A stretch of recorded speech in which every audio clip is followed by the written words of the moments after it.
Hello everyone and welcome back to my series where I recap my games from tournaments.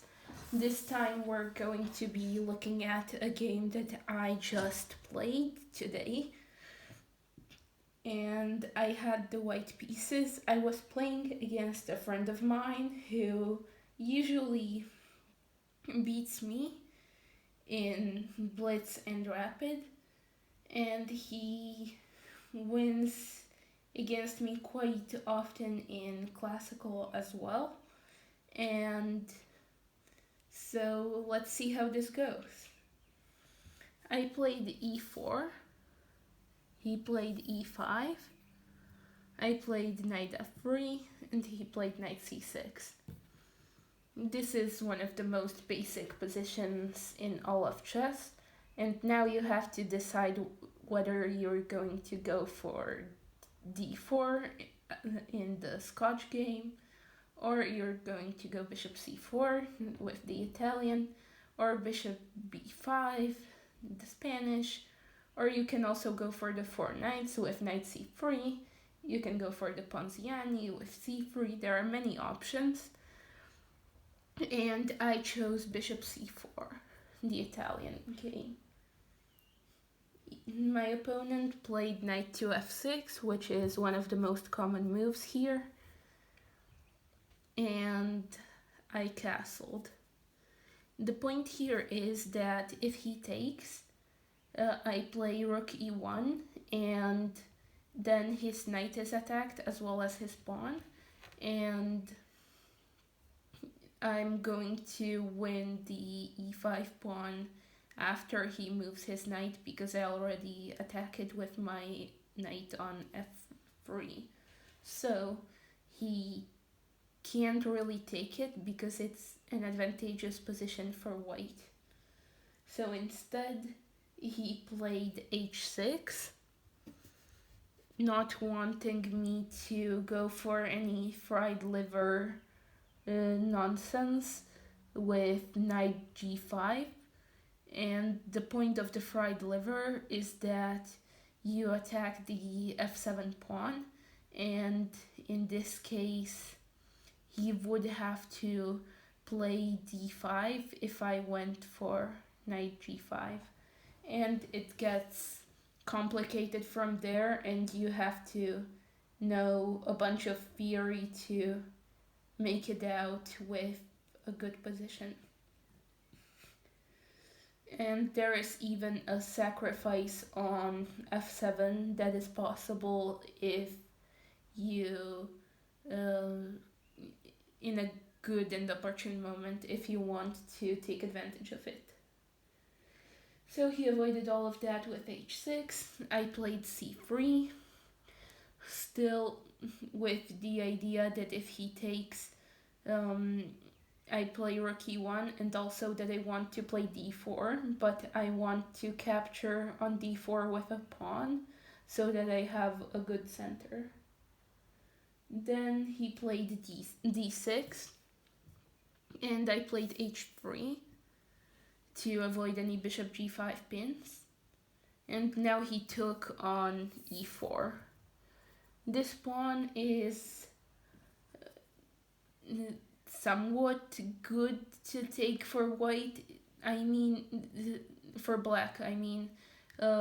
White has good play and black has to be careful, but now they have a pawn. I played rook e1 just as I was intending. He played knight f6 back, and then I played d4. He played e5, or e4, sorry. He played e4 to attack my knight, but he can't take it because the pawn is pinned. And now I should have played d5, and after his knight goes to e5, I can take it and play knight e2, and his pawn is defenseless, so I win it.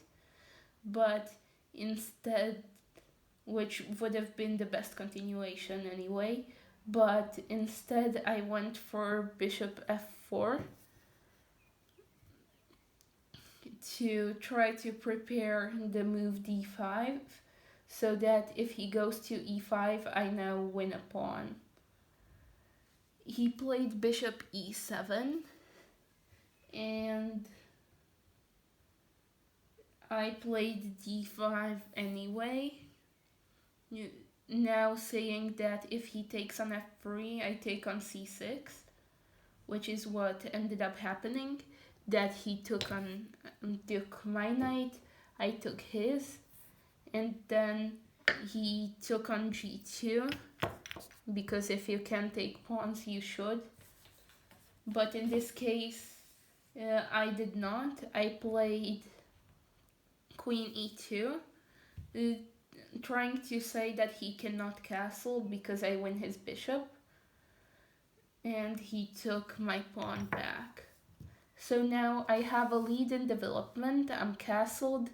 I have more developed pieces, and I did all of this, but I'm down 3 pawns actually. So this is called a gambit, but I have to now play precisely so that I get some compensation for all that material. So I played queen to f3, double attacking his pawns on g2 and c6. The pawn on c6 is taken with a check if allowed, so he has to do something about that, and he can't save his pawn on g2.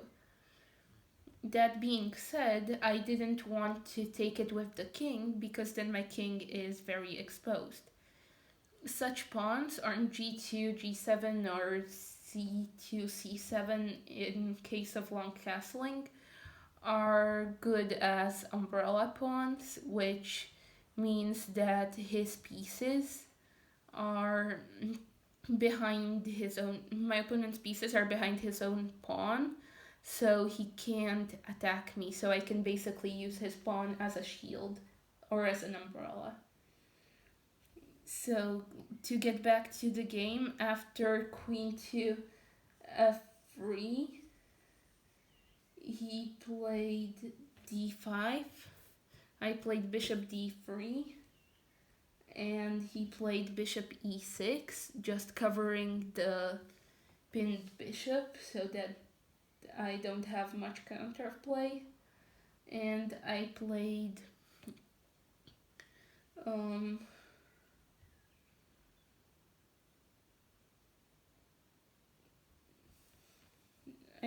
queen takes g2. He played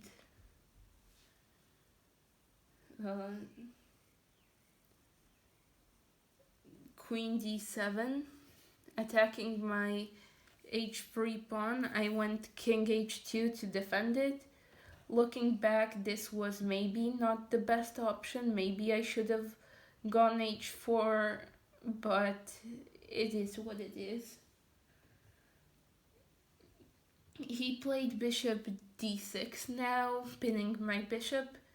I retreated with bishop g3, and now he castled.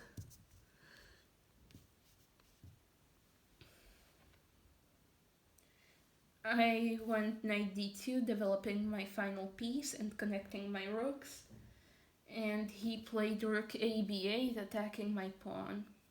I advanced it with b3, and he played bishop f5, intending to trade pieces.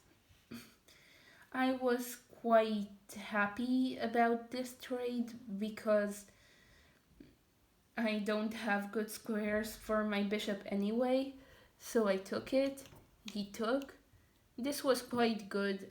Here I thought that I am somewhat worse, obviously, because of the material loss or because of the pawns, but that I have some counterplay.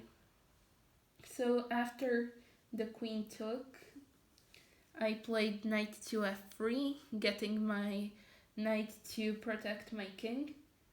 Then he played knight to e4, putting further pressure on my bishop. And then I played knight d4, attacking his queen when he went to f6. I played rook e3, trying to bring my rook over and double the rooks. Now, why do you think that I can't take on c6, or why didn't I do it? I'll let you think for a minute. The correct answer is that he can take on g3 with a check, and I have to solve that first because it attacks my king, and then the queen opens the line to my knight, so the queen can now capture it, and I would lose a piece. So that didn't work, and obviously I would have been very happy if it did, because I'm down some material, but I have to wait for my chance to get my material back. So after queen f6, I played rook e3 and c5. I played rook f3. Obviously, he can't take my knight because the queen is attacked, so he went queen g6, and I played knight to f5, threatening potentially threatening a nasty fork on f7 to his king and queen. So he took on g3 with a check, and I took f takes g3, and then he played rook fe8, covering the fork. All of this was good. I knew that he still had a material advantage, but I had active pieces, and I had full compensation for the 2 pawns that I was down. So now I played rook to f1, doubling my rooks, and he played rook b6. Now, I'm not sure what the point of it is. Perhaps to play rook f6 to cover my doubled rooks if anything nasty were to happen along the f-file, but he didn't get to execute that move. I played knight to h4, attacking his queen. He played queen e6. Then I took on f7. And now came the interesting part of the game, where he decided to exchange his queen for 2 rooks. This is usually good, so I thought that I might have some chances with the queen, largely due to the fact that the queen can potentially fork some of his pieces and win them, but I didn't think that I have enough to go for more than a draw, because with good play he can double his rooks and he doesn't have to give up any material.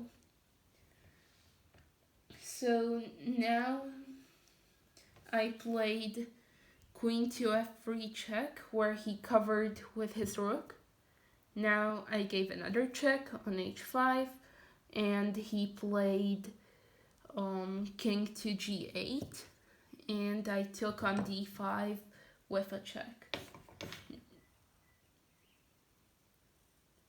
Now he played king to f8, where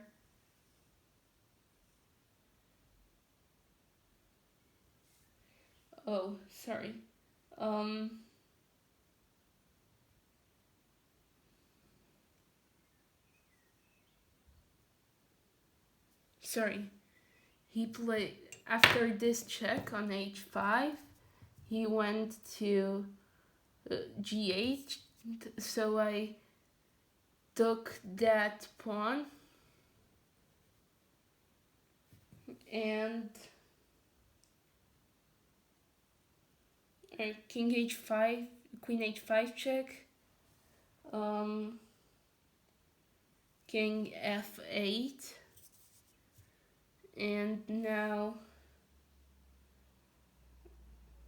I didn't take this pawn just yet. Queen to f8, knight g6 check. He went to g8, and now I took the pawn. I'm very sorry, but I read the moves off of a score sheet, and I was kind of confused as to what the moves were, although my notation is now good. So after this check, he went to h7, and I went to f4 with my knight. Then he played rook e7. I went queen d8. He went rook e to f7. I went queen d3. And now he played rook f5, giving me the knight. So I took it, because what else was I supposed to do? And now with a winning position, I proceeded to convert quite easily. I took on e4, he played g6. I then played h4, he played king g7. I went knight e6 check, he went king f6. I went queen c6. He gave me a check. I moved up. And then he played rook e7. I gave knight f4 check. He played king to f7. Then I took on g6 with a check. He played king to f8, only move. Then I played knight e6 check, which forces him to give up the exchange. So he took, I took, and here my opponent resigned, because this is a very winning position, and I will be able to eventually trade off my queen for the rook and win a pawn endgame in the worst case scenario. In the best case scenario, I win his rook through a fork to the queen and the rook. So this was my best win against my friend, and I therefore win the tournament that I'm taking part in. And hopefully you win tournaments like this as well. And this just goes to show that even if you have a bad opening, such as I did, that I thought I had compensation for 2 or 3 pawns, you still gotta play on, and you still gotta make the best out of your position, and maybe, just maybe, your opponents will blunder. Hopefully you win some more games yourself.